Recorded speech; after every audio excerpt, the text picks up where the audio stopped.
Hi everyone, this is Sasha from Women's Fight News. Don't forget to give this video a thumbs up and hit subscribe. Skye Nicolson, Tania Alvarez. Susie, I'll start with you. Yep. Have you seen much of Tania? Do you know what? I can't find much about her. Yeah. So for me, it doesn't feel like a step up either for Skye, this fight. It feels like a fight that she's going to easily win.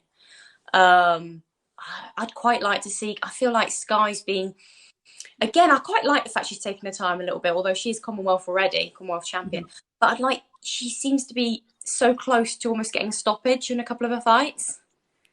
I'd quite like to get a stoppage here. Yeah. I think this is a fight where she will get the stoppage.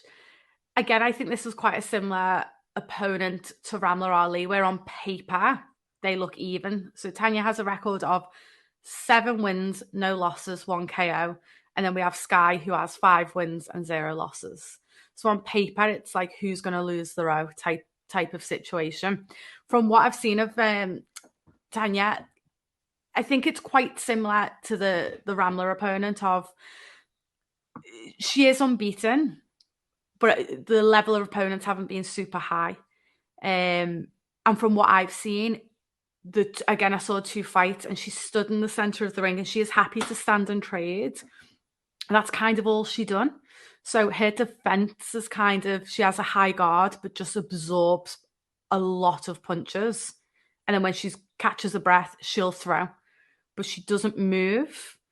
And something we know Skye is great at is that movement around the ring and changing direction. And I just think that's going to throw Tania off quite quickly. And I think this is the opponent then, especially if she goes down to the body, I think, because she has that high guard and kind of doesn't do a lot. I think Skye could get her out, definitely. Rack, what's your opinion? I think you summarised it quite well there. Skye has very good movement. She may not be the hardest of punches, but she can move terrifically well. Alvarez doesn't have, well, according to BoxRec, any amateur experience. Mm-hmm. Not to say that she hasn't got any, maybe she has some, but it's definitely not going to be anything compared to what Skye Nicolson done, fighting at the Worlds, fighting at the Olympics, fighting at that kind of level. So I think in that department, Skye, we could probably say, is the better boxer. Neither fighter is known for having vicious KO streaks. Of course, between the two, there's only been 1 KO. Yeah. I would say definitely going in, Skye has the advantage. In her last fight, she fought for the Commonwealth. She fought someone that has some ambition. Tania's record doesn't suggest that too often. So I think it's definitely similar to the fight between Ramla Ali and Avril, where one fighter has probably stepped up a little bit more than the other, whereas the other might have a record which suggests they've been padded a bit, been a bit more protected. So I would think Skye Nicolson probably on points for this one. On points? I would say on points. I'm kind of shooting in the dark here because I don't know anything about Tania to say whether she's durable or not. But from what I've seen of Skye and what I know what she's capable of, I'll say points to be safe. Yeah. I mean, logically, it would be points. I've just got a feeling, again, I've not seen a lot of tape on Tania, so it's probably a bit unfair. But from what I've seen, I just think she could leave herself open for a lot of shots to be hit. And I certainly don't think it's going to be like a big overhand right that knocks her out. But I think she could get a stoppage of maybe being overwhelmed where she's not throwing a lot, because I can just see her getting potentially pushed on the ropes and just keeping that high guard. Because there was this clip I seen, she probably took about 8-9 shots and just kind of didn't move, and they were landing. And they weren't big shots, but against Skye, who's a lot more accurate, got a lot more speed, I think the referee will be more inclined to potentially come in and stop it at some point. But yeah, I mean, I wouldn't be shocked if it went to points by any stretch. I agree with you, Sasha. That's exactly how I feel. And that one's for a title too. A new title, isn't it? It's the silver title. WBC silver for the featherweights. Yeah. So, I mean, if we're all going to, presuming we're all thinking Skye's going to win this fight then, I mean, where does she go after this fight then? Because again, I don't personally think it's a massive, massive step up. I know someone's put on here, they think it's a slight step up potentially. Surely she can't go from this fight though to, I mean, you're potentially looking at featherweight, you'd be looking at the winner of Serrano and Cruz. So, I mean, where would she go from here to bridge the gap? Well, I think where she would go to bridge the gap is a domestic clash with maybe someone the likes of Raven Chapman, because I think Raven Chapman holds the WBC International. So with both fighters holding ranking belts, WBC ranking belts, both being within the top 10, both being at similar points in their career, that fight would make sense. Will it happen? I don't think it will happen, not anytime in 2023. But that's the kind of fight which make a lot of sense, because whoever wins that fight could then say, yeah, I'm ready to go on to the next step. I've won the rankings. I beat another top girl in the rankings. I'm going to go on next further. If she doesn't take that fight, another fight in the UK, which I think could be easily made for either Raven or Skye, would be Lucy Wildheart. She's also training out of the UK. She's also featherweight. Her only loss comes to an IBO world title challenge against Estelle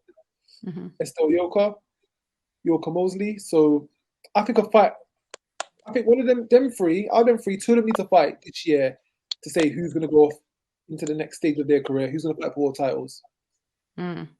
Yeah, I agree. I know Skye and Raven sparred, didn't they, a couple of weeks ago, and I would have paid a lot of money to have seen that spar. But yeah, I always said I'd love to see that fight this year, and then in a couple of years, and then 4 years after that, but it won't happen. I think Lucy Wildheart's a good shout. I think Lucy's very experienced, like you say, as well. I think that would be a great fight for any of them.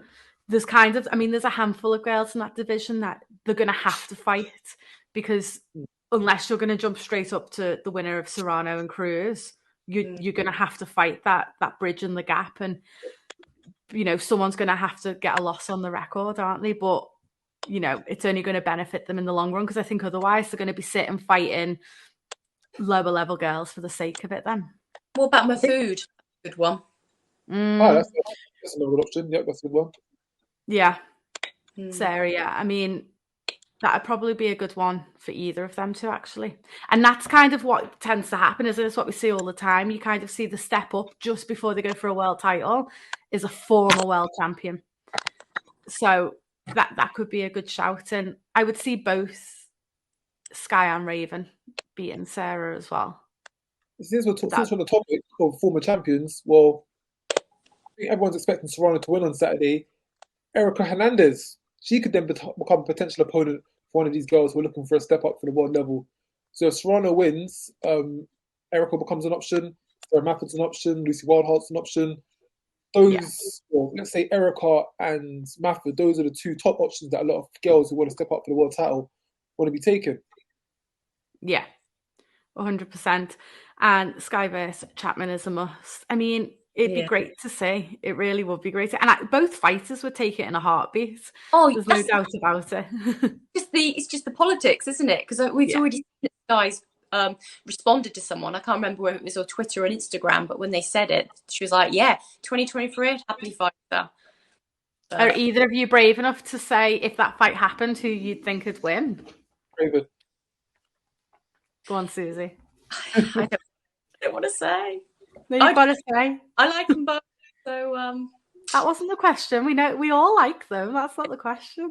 You got to pick who wins. I know. But it's one of those fights where I would just want to enjoy it.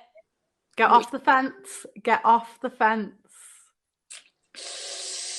Raven? Yeah, I think Raven. Raven. I think Raven. See, it wasn't hard. But no, we always say that featherweight division, I think in probably the end of this year, I think will become one of the hottest divisions in women's boxing, because there's so many people that can be in it, and there's super bantam girls that can move up as well to make it even more interesting. Neeks Johnson, they're around. Yeah, that's a good point. Girls can move up, girls can move down. So that I think that division will be stacked. And I think Karis Artingstall will soon be up there. I think we get a few fights. Hopefully, she'll get a few fights this year and start waves to get up there up to the point where she can fight some of these girls as well.